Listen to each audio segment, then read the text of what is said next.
I am Devon Whitaker, 29 years old. When my boss cut me from the VIP project, I just smiled, walked out and took a cab home. Exactly 3 hours later, I had 99 missed calls. The tension in the boardroom at Pacific Cascade Logistics was thick enough to cut with a knife. We were in the middle of a high-stakes strategy meeting when my manager casually announced my sudden removal from the biggest corporate initiative of the decade. She stared at me, clearly expecting a dramatic meltdown. She anticipated me begging, pleading, or fiercely demanding an explanation in front of the entire department. Instead, I gave her absolute, unnerving silence. I calmly closed my laptop, slid my confidential documents into my briefcase, and stood up. I didn't utter a single word of protest. The sheer shock on her face was priceless as I simply pushed my chair in and marched right out the glass doors, leaving a bewildered, heavy silence in my wake. I didn't even bother going down to the underground garage to drive my own car like I usually did. I stepped straight out of the main lobby, instantly hailed a passing yellow cab, and rode away. The moment I stepped through my front door, I opened my phone settings and aggressively muted every single work-related notification. No emails, no corporate chat channels, no emergency alerts. I tossed my phone onto the kitchen counter and went directly into the living room to spend quality time with my family, completely detaching myself from the massive disaster I knew was rapidly unfolding. They honestly thought I was just an expendable coordinator. What my arrogant boss completely failed to realize before kicking me off the team was that I held the sole administrative access keys to the entire offshore client database. I was the only person alive who possessed the encrypted international shipping codes. 3 hours rolled by in peaceful bliss before I finally glanced at my darkened screen. 99 missed calls. Frantic voicemails piling up by the literal second. Absolute panic. Would you pick up the phone if your company desperately needed you back after tossing you aside? Drop a comment below and let me know exactly how you would handle this chaotic situation. To understand why that moment changed everything, let me tell you who I really am and what I had built at Pacific Cascade Logistics. My name is Devon Whitaker. On paper, my official title was Senior Logistics Coordinator, a modest designation that severely masked the actual scope of my daily responsibilities. I was not simply organizing schedules or managing spreadsheets. I was the lead operational architect for the company's most critical international infrastructure. While the executives in the C-suite focused on drafting press releases and shaking hands with investors, I was in the trenches, engineering the exact mechanisms that allowed this corporation to function on a global scale. I was the silent, invisible engine powering their immense profitability. The VIP project was fundamentally my creation. When upper management initially proposed expanding our services to handle top-tier European distribution contracts, they lacked a viable framework. They possessed ambition, but entirely lacked the technical logistics to execute the vision. I stepped in and designed the entire operational blueprint from the ground up. I mapped out the complex routing algorithms, established the automated vendor compliance checks, and built a dynamic risk assessment model that predicted supply chain disruptions before they occurred. I spent countless evenings staring at dual monitors, writing custom macros to ensure our legacy servers could communicate with state-of-the-art European port authorities. Every fundamental protocol that the current team was using to manage this massive initiative had been conceived, tested, and implemented by my hands. My tenure over the past 4 years was defined by constantly putting out catastrophic fires that others had started. When a major hurricane wiped out our primary Gulf Coast distribution hub during my second year, the entire routing department panicked. Millions of dollars in perishable freight were stranded. I stayed awake for 48 straight hours, manually overriding the automated systems to secure emergency rail transport and temporary climate-controlled warehousing, saving the company from devastating breach of contract lawsuits. The following year, when a critical software update corrupted our billing database, I systematically reconstructed the ledger from raw backup files, recovering over $4 million in untracked invoices. I even negotiated directly with hostile freight union leaders when our scheduled drivers threatened a walkout during the peak holiday season, finding a compromise that kept the trucks moving without violating our quarterly budget. I became the unofficial fixer. If a crisis was too complicated or too tedious for the directors to handle, it was quietly pushed onto my desk.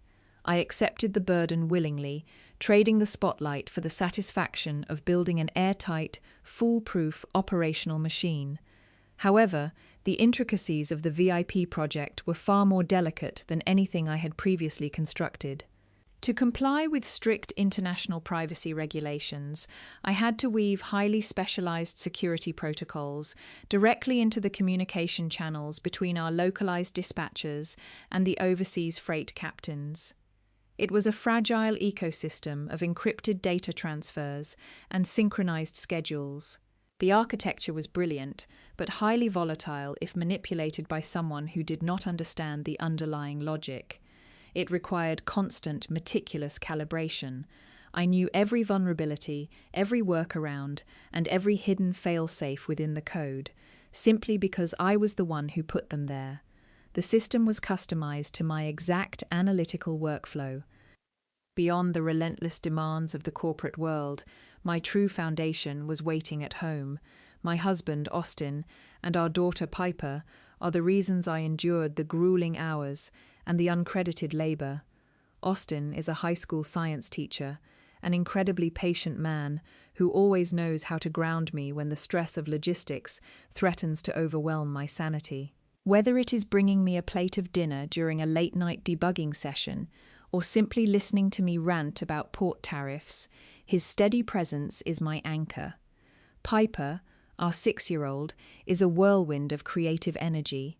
She spends her afternoons constructing elaborate cardboard cities in our living room, completely oblivious to the complexities of the real supply chains her mother manages. They are my sanctuary. My ultimate goal in building the VIP project was never to gain corporate fame. It was to secure the financial stability necessary to guarantee Piper's college fund and to finally afford the quiet suburban house Austin and I had been dreaming of since we first met. Everything I built at the office, every complex problem I solved, was a stepping stone to give them the life they deserved. The corporate structure viewed me as an asset, but Austin and Piper viewed me as their world, and I drew a strict line to protect my family from my career's toxicity. The morning after the meeting, I did something I had never done before. I slept through the early dawn hours, ignoring the ingrained urge to wake up at 4 a.m. to check overseas shipping manifests.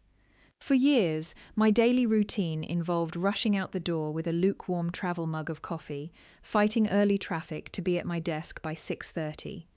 Today, I set my alarm for a reasonable hour. I sat at my kitchen island, savouring a freshly brewed cup of dark roast, and watched the sunlight slowly fill the room. When I finally drove to the office, I maintained the speed limit, listening to a jazz radio station instead of my usual stressful business podcasts. I swiped my badge at the security turnstile at exactly 8:58, blending in with the regular crowd of employees rather than unlocking the dark, empty floor. Sitting at my workstation, I consciously redefined my entire professional existence. For as long as I could remember, the first 2 hours of my shift were dedicated to compiling comprehensive support documents for my boss, Melinda. I used to synthesize raw data into polished executive summaries so she could present them as her own during morning briefings. I would anticipate her questions, draft her talking points, and highlight potential supply chain bottlenecks before she even knew they existed. Today, I did absolutely none of that. I opened my official job description document, reviewed the specific bullet points I was legally contracted to perform, and restricted my efforts entirely within those boundaries. When the clock struck 9:30, the time Melinda usually expected her flawless briefing packet to magically appear in her inbox, I simply continued processing standard, low-level domestic freight tickets. I let the silence stretch. I was no longer the invisible crutch holding up her managerial facade. The day progressed with an unusual, almost eerie calmness.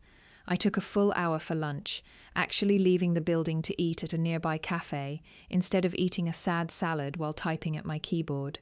I ignored the frantic energy that usually hummed through the departmental corridors. As the afternoon waned, I watched the digital clock on the bottom right corner of my monitor inch closer to the end of the business day. At precisely 5 o'clock, a time I normally considered the mere midpoint of my afternoon, I closed all my browser tabs. I deliberately shut down my laptop, tucked it away in my desk drawer, and walked away. I did not take any files with me. I did not log into the mobile server app on my phone. The notifications remained strictly disabled, creating an impenetrable wall between my personal life and the corporate machinery. The evening at home felt remarkably different, infused with a warmth and presence I had neglected for too long.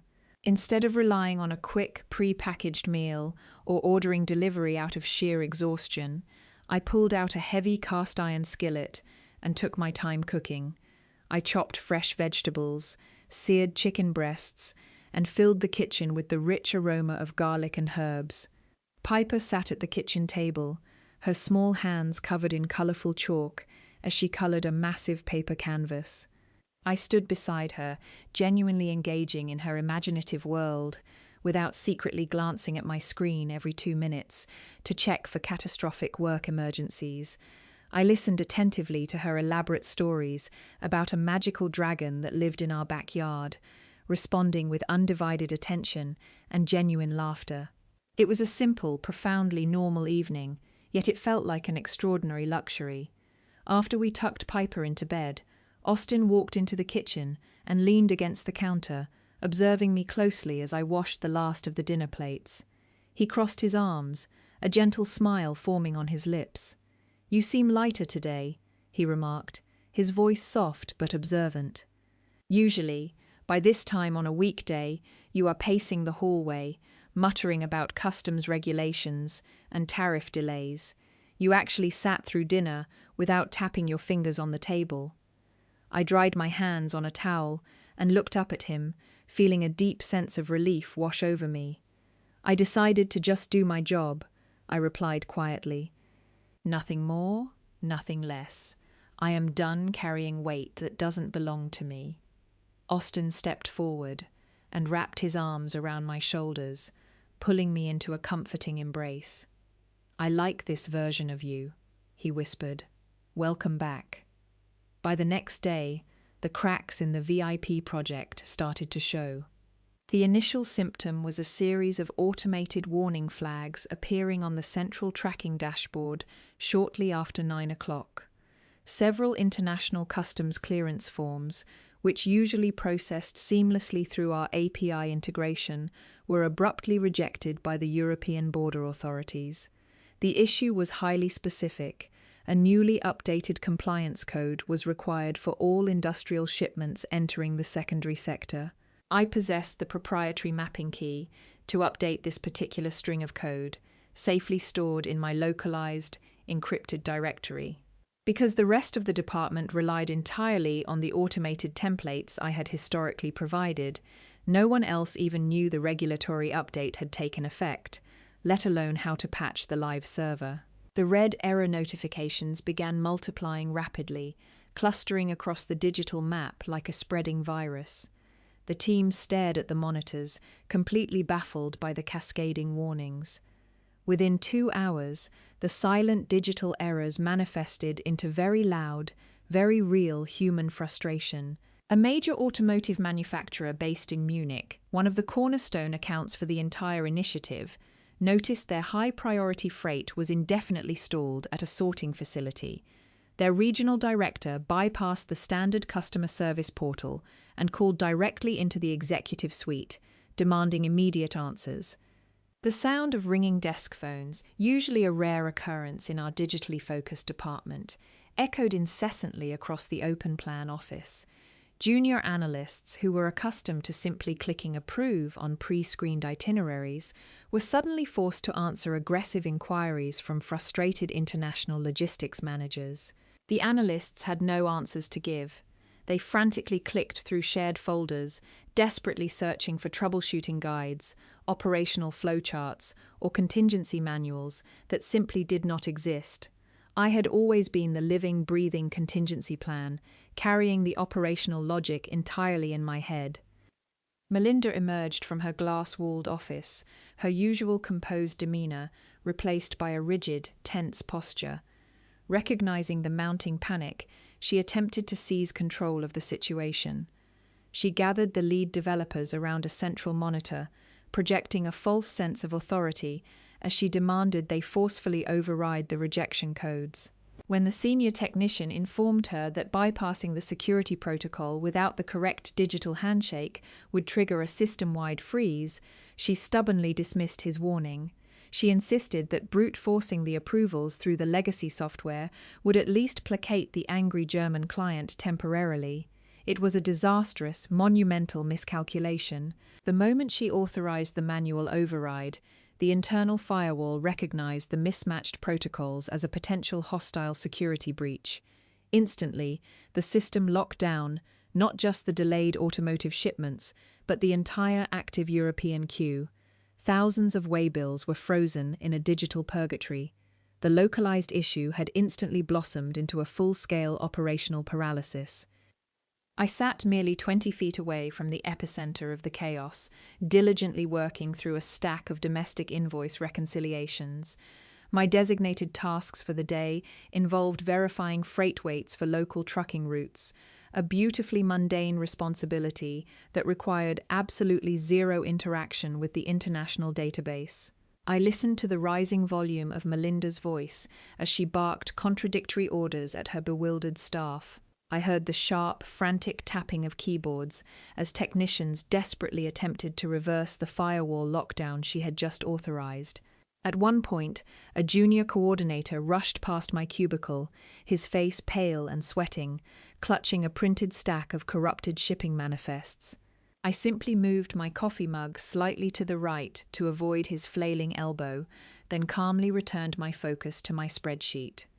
I felt absolutely no compulsion to stand up, raise my hand, or offer the 3 lines of code that would instantly resolve the authentication failure. Throughout the afternoon, the atmosphere in the room degraded from frantic urgency to completely demoralized silence. The Munich client formally threatened to pull their entire annual contract, a financial loss that would severely impact the quarterly revenue projections Melinda had proudly presented just a few days prior. I carefully aligned my highlighters next to my notepad, checked off the final task on my daily to-do list, and filed the completed local invoices into their respective physical folders. The sounds of corporate desperation swirling around me felt entirely disconnected from my reality, like watching a muted television screen. I was merely a passive spectator, observing a slow-motion collision. I remained seated in my ergonomic chair, quietly sipping my water, perfectly content and securely operating within the exact, literal boundaries of my job description. That afternoon, my phone started blowing up. The device had been resting silently face down on my desk, set to vibrate, but the constant, aggressive buzzing quickly became impossible to ignore. I picked it up and tapped the screen, watching a cascade of notifications flood the lock screen. In the span of a few hours, I had accumulated exactly 99 missed calls. They were not from external vendors or local dispatchers. They were internal, originating from the highest tiers of the corporate directory.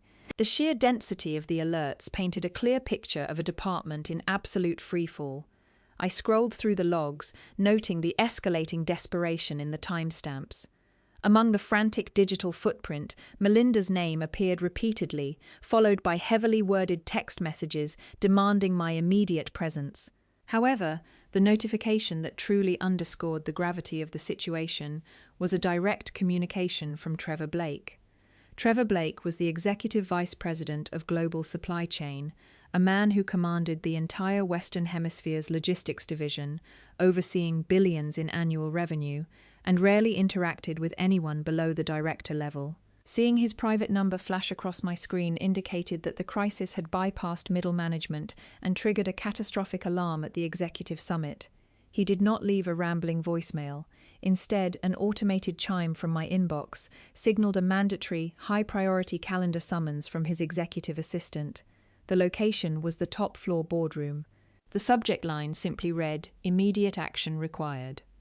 I smoothed out the fabric of my blazer, picked up my tablet, and took the elevator up to the executive suite. The atmosphere on the top floor was distinctly different from the chaotic bullpen downstairs. It was quiet, but it was a heavy, suffocating kind of silence. I pushed open the heavy oak doors of the boardroom and stepped inside.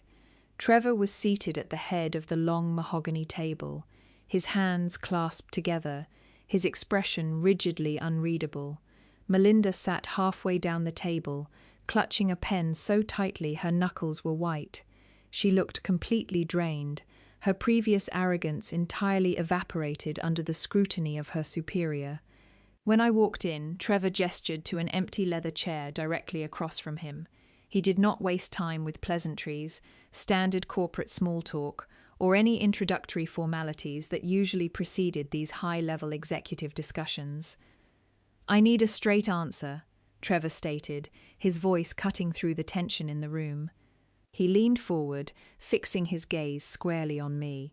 "I have a paralyzed European network, a furious list of primary investors, and a localized team that seemingly has no idea how their own digital infrastructure operates.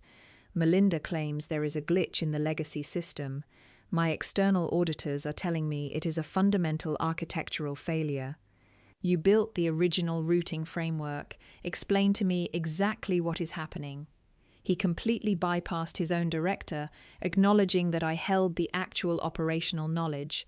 I did not show any signs of vindication, nor did I look at Melinda to witness her embarrassment. I maintained absolute professional composure.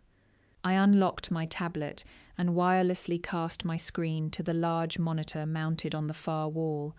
I systematically broke down the situation, navigating through the complex network diagnostics with practiced efficiency.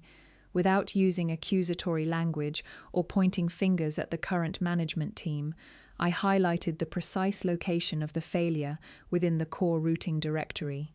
I explained the newly implemented European compliance standards and demonstrated how the automated API required a specific encrypted key to process the cross-border approvals. I outlined the exact data flow, showing how the manual intervention from earlier had inherently violated the security parameters, triggering the hard stop. I spoke methodically, relying purely on raw data, historical system logs, and objective operational facts to paint a crystal-clear picture of the crisis. "The infrastructure is not broken," I concluded, keeping my tone perfectly neutral and steady. "It is performing exactly as it was programmed to perform under a suspected security breach. The current team lacks the specific access protocols and the structural documentation required to calibrate the new compliance updates. Without that synchronized data mapping, the automated system will continue to reject all international waybills to protect the integrity of the database." Unquote. I had laid bare the entire mechanical reality of the project, exposing the massive operational gap. There were no emotional complaints, defensive arguments, or grievances about my recent demotion, just a pristine, undeniable technical assessment that illuminated exactly who had been silently keeping the corporate lights on for the past 4 years. Trevor Blake looked at me differently that day. The profound silence in the executive boardroom stretched for several long seconds after I concluded my technical assessment. He leaned back in his heavy leather chair, his sharp eyes evaluating me, not as a subordinate coordinator, but as a critical asset he had nearly lost. He did not yell, nor did he express any frustration regarding the monumental oversight of his middle management. Instead, he simply turned his head toward Melinda, who was still gripping her pen tightly, and quietly instructed her to leave the room. He stated that the rest of the conversation required executive confidentiality. Melinda's face flushed a deep crimson, but she gathered her files and exited without a single word of protest, the heavy oak doors clicking softly behind her. Now, it was just the two of us in the expansive space. Trevor folded his hands on the polished mahogany table and got straight to the point. He formally acknowledged the catastrophic misjudgment regarding my sudden removal from the initiative. In a smooth, calculated pivot from crisis management to aggressive talent retention, he offered me an immediate, vertical promotion. He proposed creating a brand new title specifically tailored for my skill set, Director of Global Network Architecture. This position would place me entirely outside of the standard departmental hierarchy, stripping away all previous reporting lines to any regional managers. I would be given complete operational control over the entire international supply chain, effectively making me the undisputed lead of the project I had originally built. He promised full administrative autonomy and requested that I immediately return to my terminal to reverse the firewall lockdown and salvage the European contracts. I listened to his pitch with polite, unwavering attention, keeping my expression perfectly neutral. When he finished, he waited expectantly for the standard display of corporate gratitude. I did not give it to him. Instead, I carefully adjusted my tablet on the table and softly cleared my throat. I informed him, with a tone of casual professionalism, that while I deeply appreciated the generous offer, the timing was incredibly complicated. I revealed that during the past few weeks, a prominent competitor based in Seattle had reached out through an executive recruiter. We had already progressed through 3 rounds of interviews, and they had formally extended an extremely lucrative offer for a senior architectural role. I watched the subtle shift in Trevor's demeanor. The confident posture of an executive dictating terms instantly dissolved into the guarded stance of a negotiator, realizing he was losing leverage. He did not panic, but the urgency in his voice became undeniable. He immediately asked what specific terms were required to secure my absolute loyalty and cancel my discussions with the rival firm. I did not hesitate. Having anticipated this exact scenario, I laid out my non-negotiable conditions with clinical precision. First, I demanded a base salary increase of 150%, effectively matching the market rate for a senior director, supplemented by a guaranteed annual performance bonus. Second, I required a dedicated, hand-picked technical team of 4 developers who would report exclusively to me, bypassing all traditional human resources red tape.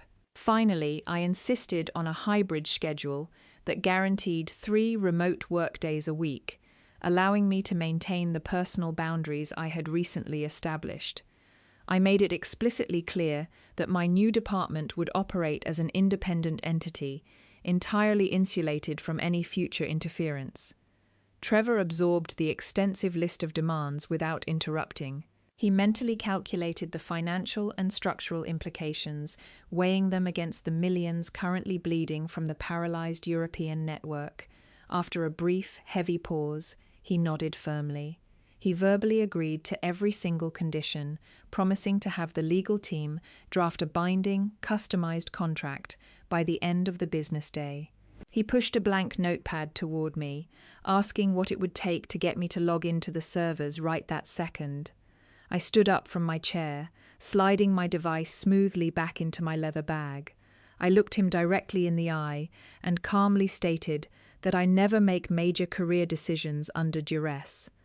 I told him I needed the weekend to thoroughly review his proposed contract and compare it against the competitor's offer. I promised to give him my final, definitive answer first thing on Monday morning, leaving him sitting entirely alone in the boardroom as I confidently walked out. After the meeting with Trevor, Melinda asked to speak with me privately. I found her waiting for me near the elevators, her posture stiff and her expression a complex mixture of humiliation and desperate authority. She gestured toward an empty huddle room down the corridor.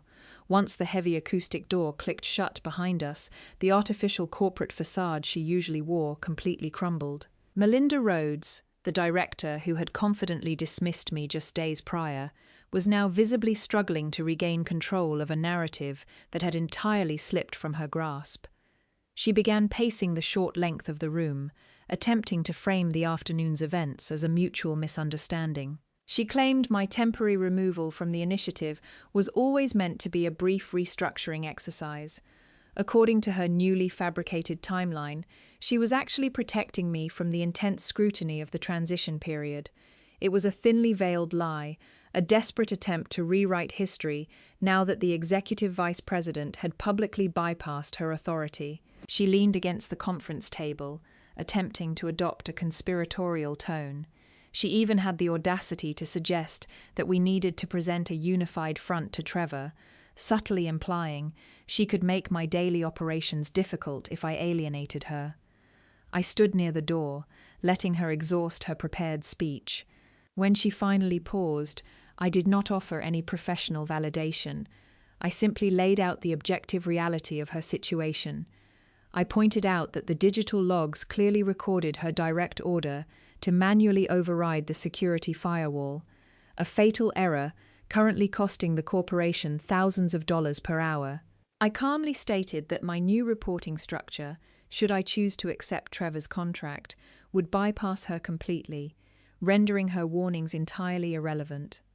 I dismantled her remaining leverage with cold, undeniable facts. I informed her that she should focus her energy on explaining the massive revenue drop to the external auditors. I turned the handle and walked out of the huddle room without waiting for her rebuttal, leaving her alone to process the permanent, irreversible shift in our professional dynamic. The commute home was quiet, devoid of the usual mental clutter that accompanied my evenings.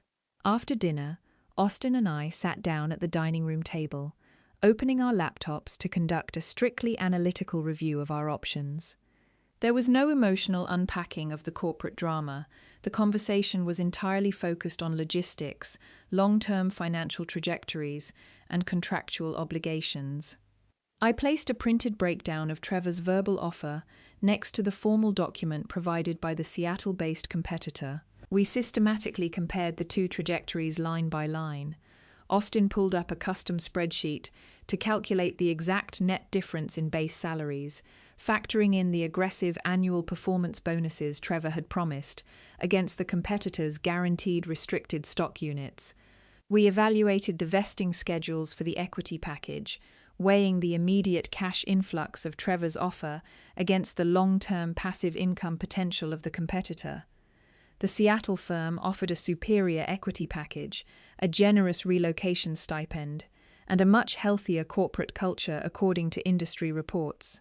However, accepting their offer meant uprooting our established life, breaking our current lease, and navigating a complicated interstate relocation within a rigid 30-day window. On the other hand, Trevor's custom contract provided absolute structural autonomy right here in our current city, completely eliminating the logistical nightmare of a cross-country move. We analyzed the inherent risks of remaining at Pacific Cascade Logistics. Austin logically pointed out that while Trevor had granted me total operational independence on paper, the broader corporate ecosystem remained inherently volatile. We deeply debated the feasibility of the hybrid work schedule, mapping out the exact number of hours I would spend commuting versus working from the home office. We critically examined whether the 4 dedicated developers Trevor promised to hire would possess the necessary coding expertise to stabilize the expanding European network without requiring me to constantly work uncompensated overtime. It was a rigorous risk versus reward assessment. We cross-referenced state tax rates, projected living expenses, and meticulously reviewed the legal phrasing regarding the severance clauses in both contracts. By the end of the night, the dining table was covered in complex numerical projections. We had stripped away all the corporate politics, reducing the monumental career choice to a pure, objective set of mathematical data points, ensuring my final decision would be based entirely on calculated strategic advantage. That evening I called my sister Jordan. She lived 3 time zones away, working as an independent clinical therapist, and she possessed a remarkable ability to cut through complex situations and expose the raw truth underneath. While my husband had brilliantly mapped out the financial and logistical realities of my career crossroads, I needed a different kind of perspective.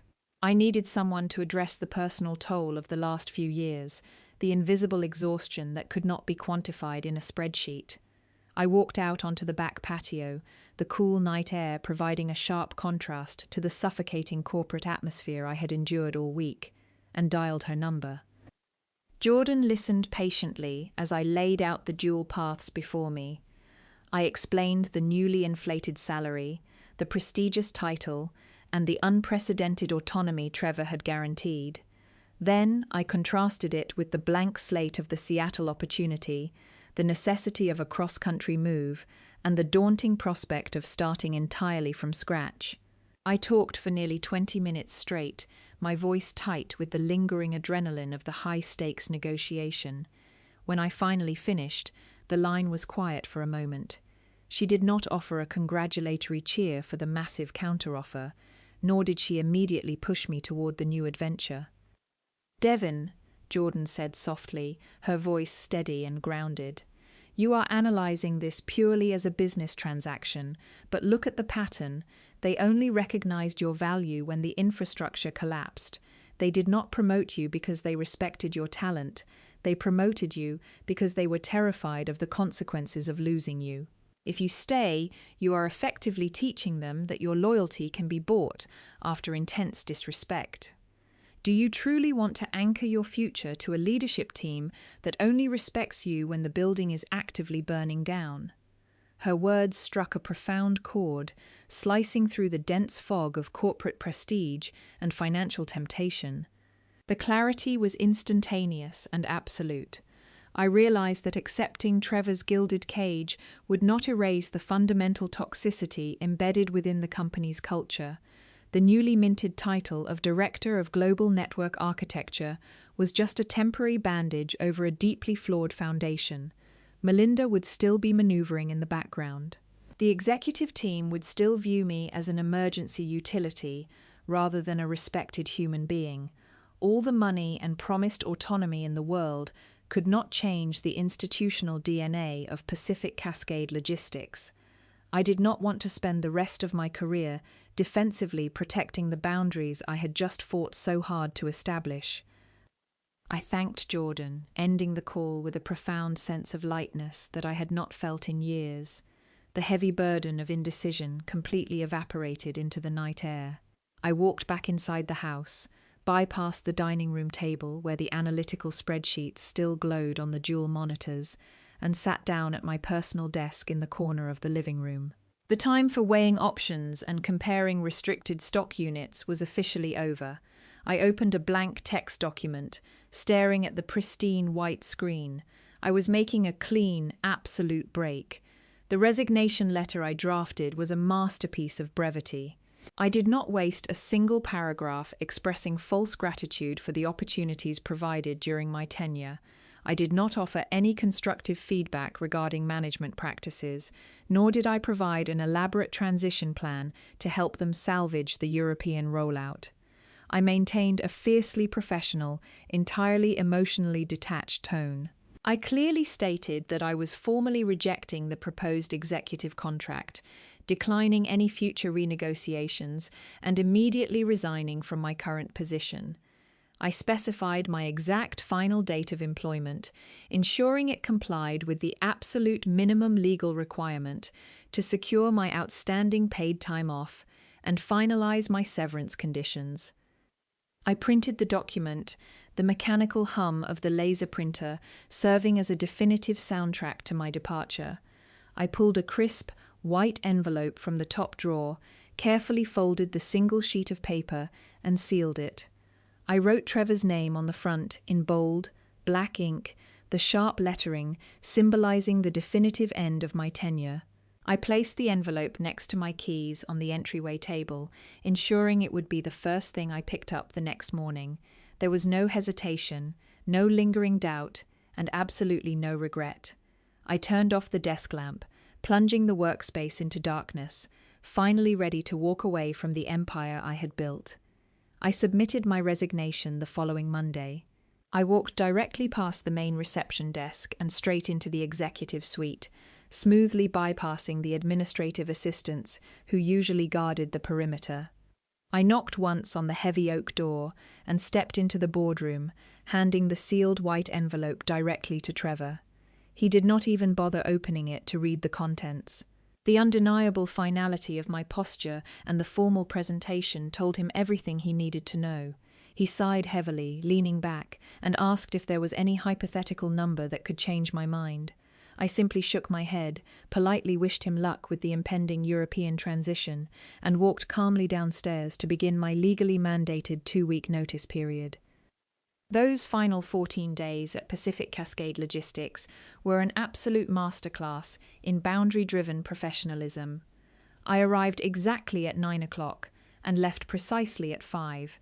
I diligently drafted standard operating procedures, compiled basic troubleshooting guides, and formally transferred ownership of all routine administrative folders. I did not, however, map out the proprietary architectural nuances of the high-level routing matrix. They had explicitly failed to secure my executive consulting contract, so they received strictly baseline transitional support. While I methodically wound down my daily duties, a massive corporate storm was aggressively tearing through the department. The devastating financial hemorrhage caused by the ongoing firewall freeze had quickly triggered a severe internal audit.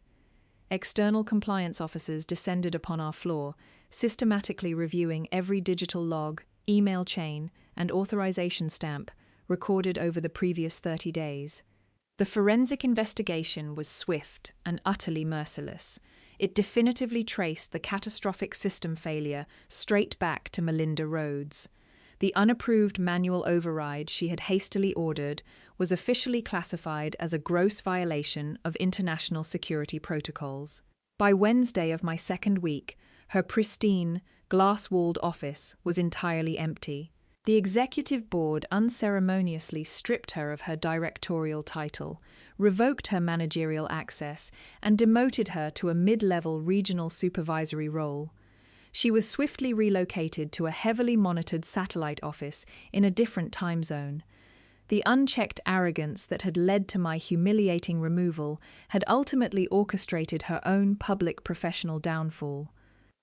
Despite Melinda's rapid removal, the operational damage to the company's global reputation was already irreversible.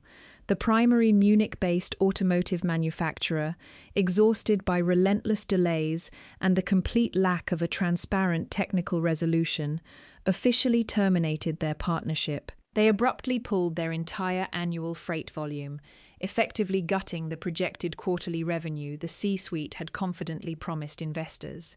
Several secondary European accounts quickly followed suit, citing a catastrophic loss of confidence in our digital infrastructure.